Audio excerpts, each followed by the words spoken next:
होने के बाद इन्वाइस बनती है। जिस डेट को माल डिलीवर हो रहा होगा उस डेट में ही इन्वाइस बनेगी। भले से एक हफ्ते बाद आप इन्वाइस बनाओ लेकिन उसी डेट की इन्वाइस बनाओगे जिस डेट को आपने माल डिलीवर करा था उस कंपनी को। सही है। अब जब आपने माल डिलीवर करा था तो आपने चालान भी साथ भेजा होगा जिसपे आपकी रिसीविंग होगी, उस कंपनी की रिसीविंग होगी जो आपसे माल खरीद रहा है। ठीक है, तो वो आपको चालान रिसीविंग करके देगा। एक वो अपने पास रखेगा, दो वो आपके साथ आपको वापस करेगा रिटर्न रिसीविंग करके। तो इनवॉइस के ऊपर भी डिलीवरी चालान नंबर लिखा होना जरूरी है ताकि पता हो कि किस चालान के अगेंस्ट इनवॉइस बनी। इनवॉइस का काम एकदम मतलब आपका सबूत है जो आप माल बेच रहे हो, उसको जो आप पैसा जो खरीद रहे हो, बेचने में जो आप पैसा ले रहे हो उसको सारी अमाउंट वगैरह लिखी होगी कि आपने ये पैसे लेने हैं। सर ये चालान डिलीवरी चालान नंबर बहुत सारे चालान होते हैं, उसका फिर सब डिटेल होती है सबकी। यहाँ अभी कीबोर्ड में बेच रहा हूँ, मैंने एक 50 पीस बेचे एक ही पार्टी में। अगर मैं 50 पीस एक ही चालान में बेच रहा हूँ, मैंने लिखा कीबोर्ड क्वांटिटी मैंने लिखी 50, सही है, तो मैं यहाँ चालान नंबर लेके लिखूँगा। अब मुख्तलिफ मल्टीपल चीज़ें बेची हो तो फिर उनकी अलग अलग जाएगी साहब, क्योंकि FBR में एक मंथ में एक आइटम की एंट्री होती है। HS कोड का फर्क होता है। अगर एक HS कोड में 3 आइटम गवर्नमेंट इशू करे हैं तो फिर आप 3 की एंट्री कर सकते हो, कोई मसला नहीं। अगर एक HS कोड में होम कंज्यूमर कोड होता है, अगर एक HS कोड में एक आइटम की रजिस्ट्रेशन लेंगे तो आप FBR में सिर्फ एक आइटम की एंट्री कर सकते हो।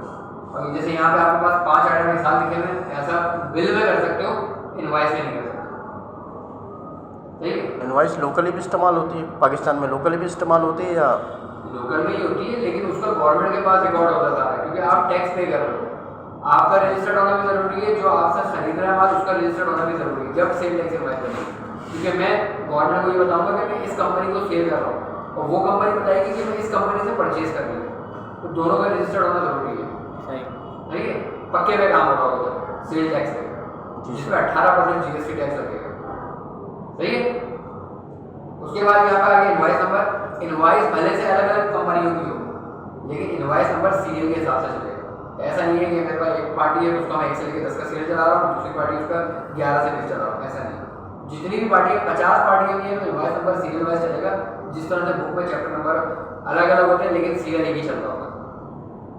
बात समझ लो, तो इनवॉइस नंबर जो है वो सीरियल वाइज चलेगा। ये इनवॉइस नंबर। इनवॉइस डेट वो है जिस डेट को आपने माल भेजा था चालान पे, उस डेट की डेट यहाँ पर आएगी इनवॉइस। सही। उसके बाद कुछ पार्टीज होती हैं जो कैश पे काम करती हैं। अगर उन्होंने आपने माल भिजवाया और उन्होंने उसी का कैश पेमेंट कर दी तो आप यहाँ पे इनवॉइस में लिखोगे कैश। सही। चालान के थ्रू आपने माल भिजवाया, उसने आपसे चालान रिसीव करा, माल रिसीव करा, आपने भाई यहाँ पर कितनी अमाउंट हुई उसकी जो है आपको चेक काट के दे दिया, तो ये कैश पेमेंट हो गया। ठीक है। कुछ पार्टीज होती हैं जो एडवांस पेमेंट कर देती है। अगर एडवांस पेमेंट कर दिया तो यहाँ एडवांस लिखोगे। मैंने आज माल मंगवाना है, एक दिन पहले मैंने पेमेंट कर दिया, वो एडवांस पेमेंट हो। और कंपनी में ज़्यादा चलता है क्रेडिट पे काम, 30 दिन का टाइम, 45 दिन का टाइम, 60 दिन का टाइम, तो वो आपका कहलाता है क्रेडिट पे काम। तो फिर आपको यहाँ वो डेट लिखनी है जो 30 दिन का अगर आपने टाइम रखा है, आपके मेरी बार्गेनिंग बात हो गई 30 दिन के अंदर आपने पेमेंट करनी है, तो यहाँ पे आपको वो डेट लिखनी है जो 30 दिन के बाद होगी। तो मैंने क्या करा, इक्वल टू ऊपर वाली डेट सेलेक्ट करी प्लस 30 कर दिया। अगर 45 दिन का टाइम है तो प्लस 45 कर देना।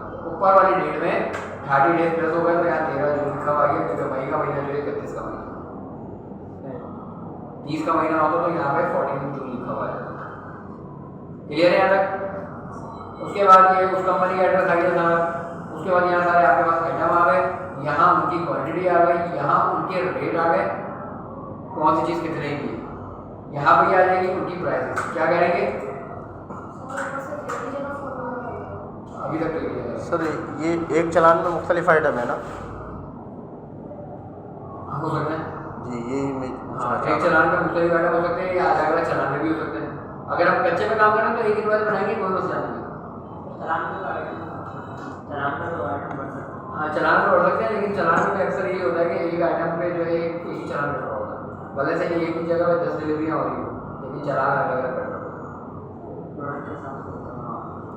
एक जगह पे कर सकते हो, मगर जैसे हमारी कंपनी में हमारे कंपनी में ये कि एक आइटम का एक ही चलान कटेगा, दूसरा आइटम के दूसरा चलान काटेगा।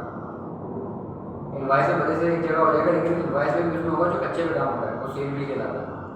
सेल टैक्स पे आपको एक ही और में एक ही आइटम होगा, 2 आइटम आप अलग अलग नहीं कर सकते। ना चालान पे ना इनवाइस कच्चे पे आप कर सकते हो ये काम, क्योंकि आपका और ये उसका लेन देन है, गवर्नमेंट को कुछ नहीं पता आप क्या कर रहे हो, तो फिर चलता है, फिर कोई मसला नहीं। सही है। तो अब यहाँ पे मैंने इनकी प्राइसिंग देखी कि कीबोर्ड कितने का था, 300 रुपये का था। कितने लिए, 4 लिए, क्या मोड आएगी,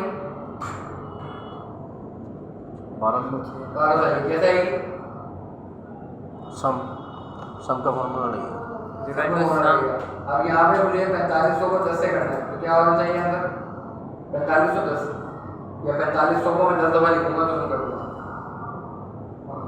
आपने ये बताया 1200 आएगा, सम करके आएगा, तो मतलब 300 को मैं 4 दफा लिखूंगा तो 1200 होगा, ऐसे ही जी जी। अब यहाँ पे अगर मैं लिख देता हूँ सर 1000 जी, तो मैं क्या 300 को 1000 दफा लिखूंगा, नहीं सम का फॉर्मूला नहीं है सर मल्टीप्लाई करेंगे 10 को 30। सम कैसे करेंगे, आप ये बताया सम कैसे करेंगे,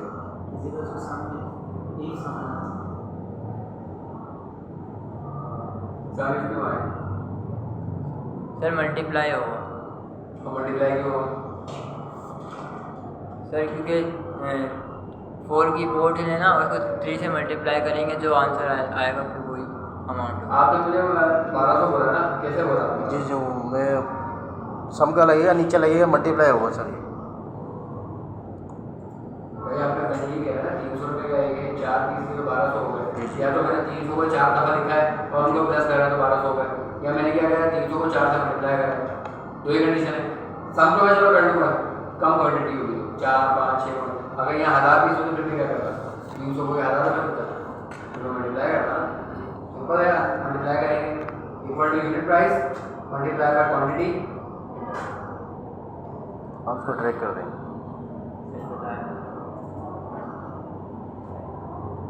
सही है। अब मुझे इन सब का टोटल मालूम करना है,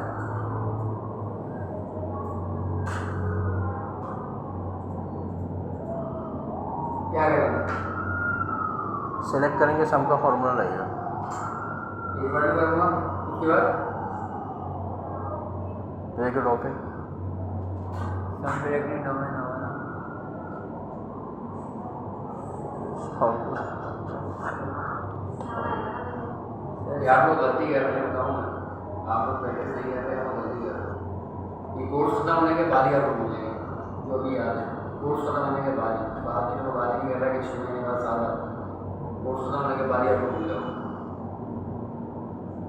भले से आधा घंटा निकालो और निकालो, और चीज़ों के लिए निकालते हैं ना, खाने के लिए, नमाज के लिए, हर चीज़ के लिए निकालते हैं, तो मोबाइल चलाने के लिए बेहतर ये आधा घंटा निकालो, ज़्यादा नहीं, आधा घंटा निकालो, घर में, ऑफिस में या कोचिंग में आगे कर लो, कहीं भी टाइम नहीं मिलता, घर में नहीं मिलता, कोई ना कोई काम फटाफट कोई गेट पे आ गया, कुछ लेने चले गए, नहीं हो पाता है, ऑफिस में नहीं हो पाता, भाई बंदे की ड्यूटी ऐसी है कि वो बंदे अपने ऑफिस के काम करे, कंपनी के काम करे, या अपनी जो प्रैक्टिस करे, कम से कम यहाँ बैठे तो आप कर सकते हो, यहाँ आए वो सबको पता है कि हम यहाँ पर, घर वालों को भी पता है, इदारे को भी पता है जहाँ आप जॉब कर रहे हो, आपको खुद भी पता है कि मैं यहाँ आया हूँ सीखने के लिए आया हूँ, तो बेहतर है यहाँ बैठ के आप क्या करो, आधा घंटा और बैठो और प्रैक्टिस कर लो, जो रोज शीट पढ़ो कम से कम उसकी प्रैक्टिस करो, फिर आते साथ जब तक मैं क्लास स्टार्टिंग कर रहा 10-15 मिनट पहले आ रहा हूँ तो प्रैक्टिस कर लो, फॉर्मूला जो शीट बना के गए हो सेव करके जाओ, नहीं प्रैक्टिस करनी आगे दोबारा आओ, जब अगले दिन क्लास देंगे आते वक्त मतलब लैब में बैठो सिस्टम में, उसको ओपन करके एक बार एडिट करके फॉर्मूला देख लो कि फॉर्मूला लगा हुआ कैसे लगा, कैसे लगाया था, याद आ जाएगा। एक्सेल में सबसे अच्छी बात ये है कि वो आपको बता देता है कि आपका फॉर्मूला कहाँ से सेट हो गया, तो आपको पता चल जाता है कि ये जो ब्लू कलर वाला किसका आ रहा है, रेड कलर वाला किसका आ रहा है, सही एड्रेस लिखा हुआ आ रहा है, अगले दिन आपको ये लगाने की जरूरत थोड़ी, आप देखोगे आपको याद आ जाएगा अच्छे तरीके से लगाया था फॉर्मूला, कोर्स करने का आपके से कोई फायदा नहीं होगा, सब भूल जाओगे, अभी आगे चल के आप लोगों को फोटोशॉप स्टार्ट होगा, फोटोशॉप में बहुत मुश्किल है, फिर क्या करोगे, फोटोशॉप ये ना होगा भाग जाना, फोटोशॉप आपको बहुत काम की चीज़ है, आपको डिजाइनिंग करना आ जाएगी, एडिटिंग करना आ जाएगी, अपना विजिटिंग कार्ड बनाना आ जाएगा, अपनी पासपोर्ट साइज पिक्चर बनानी आ जाएगी, आगे चल के जरूरत तो पड़ेगी ना, मास्टर ग्रेजुएशन तो नहीं करा अभी तक, इंटर में हो, मैट्रिक में हो, इसी उसमें हो ना भी एजुकेशन में, तो कम से कम बाहर से खिंचवा तो वो काम खुद कर लोगे, बाहर से जाओगे 40 रुपये का प्रिंट करवा के आ जाओगे 50 रुपये का, कहाँ 200 की पिक्चर खींचती है, फायदा ही है ना, तालीम को फायदा देती है, तो बस इस चीज़ को थोड़ा सा जो है ध्यान में रखना। अब मैंने यहाँ क्या करा, equal to sum bracket open, range लगेगी, ब्रैकेट क्लोज, एंटर, क्लियर है। उसके बाद tax amount equal to invoice के ऊपर 18% जीएसटी टैक्स लगता है, जो गवर्नमेंट ने भी इशू कर दिया, तकरीबन 1.5 साल हो गया, 18% जीएसटी टैक्स लगता है, पहले 17% था। तो अभी मैं 18% लगा के नहीं बता रहा, मैं कम अमाउंट लगा के बता रहा हूँ। मैंने क्या करा, टैक्स किसके ऊपर लगाना है, मेरे सब टोटल के ऊपर लगाना है। मैंने सब टोटल वाली अमाउंट सेट करी, मल्टीप्लाई बाय 5% मैंने लगा दिया इसके ऊपर टैक्स और एंटर कर दिया, मल्टीप्लाई बाय 5% निकल के आएगा, सही है। उसके बाद अब मेरे पास आ रहा है डिस्काउंट। डिस्काउंट हमेशा इनवॉइस में 0 रहता है, क्योंकि जो बार्गेनिंग होती है कस्टमर से वो पहले कर चुके होते हैं, ये सबसे एंड का प्रोसेस है। जो डिस्काउंट हमने देना था, जो रेट फिक्स करने थे, सब कुछ हो चुका है, सही है। तो डिस्काउंट पे हम कुछ परसेंट नहीं लगाते, कुछ भी नहीं करते, इनवॉइस में 0 रहता है। सर फिर क्या फिर इधर लिखने का कोई वजह भी तो होगी? कोई वजह नहीं है, आप इनवॉइस के पैटर्न में एक हिस्सा है, इनवॉइस में 0 लिखा होगा। मेरे पास ऑफिस के पैटर्न में आपको दिखा दूंगा, उसमें 0 है, सही है। मगर मैं यहाँ आपको फिर भी फॉर्मूला लगाना बता रहा हूँ, इक्वल टू सब टोटल में डिस्काउंट दे रहे हो आप, लेकिन डिस्काउंट आप टैक्स से कम दोगे, क्योंकि टैक्स की मद में पैसा आपके पास आ रहा है। टैक्स जो आप लगा रहे हो, आपको जो पार्टी पैसा दे रही है टैक्स का, आप गवर्नमेंट को दे रहे हो, ठीक है। तो आप क्या करोगे, डिस्काउंट कम दोगे। तो मैंने क्या करा, equal to total amount multiply by 2% मैंने दे दिया डिस्काउंट, ठीक है।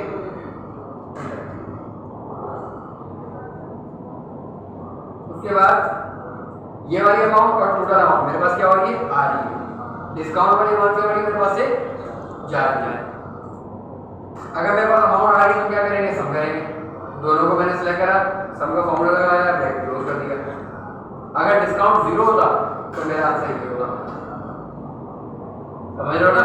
टैक्स की अमाउंट को और सब टोटल को, दोनों को मैंने सम का फॉर्मूला लगा के सिलेक्ट करा और ब्रैकेट क्लोज करके एंटर कर दिया, सही है।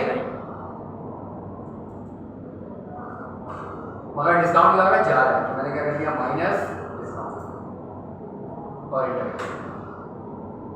क्लियर है। अब ये मुझे बताओ, ये कौन सी करेंसी में लिखी हुई है। हाँ,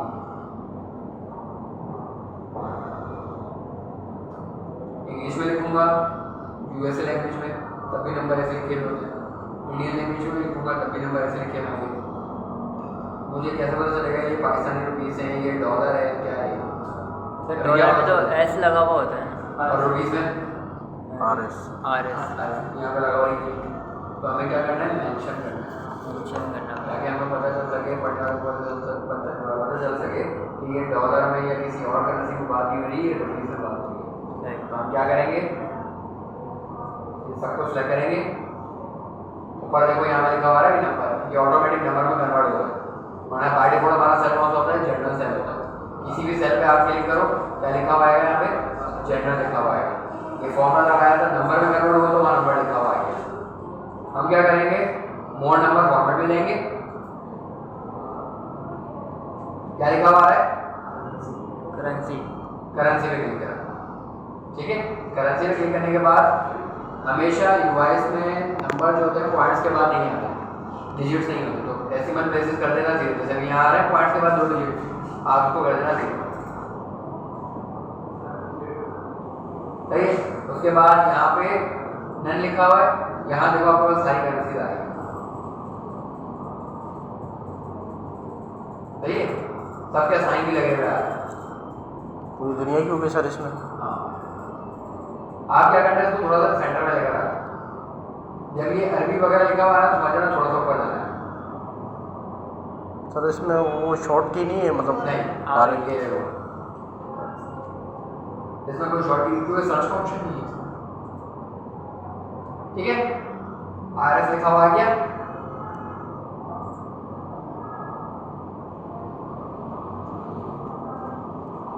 ये आपकी बन गई है रिक्वेस्ट।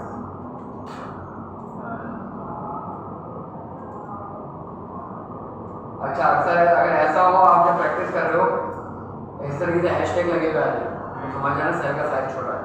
यहाँ से इसको अगर हैशटैग लगे, अगर आपको पॉइंट्स के बाद डिजिट चाहिए तो आप यहाँ से भी बढ़ा और यहाँ से हटा, ठीक है। हमें नहीं लगाना है, हमें राउंड ऑफ करके देखिए इनवॉइस में पॉइंट्स के बाद नहीं, तो इस तरीके से मैनेज करें।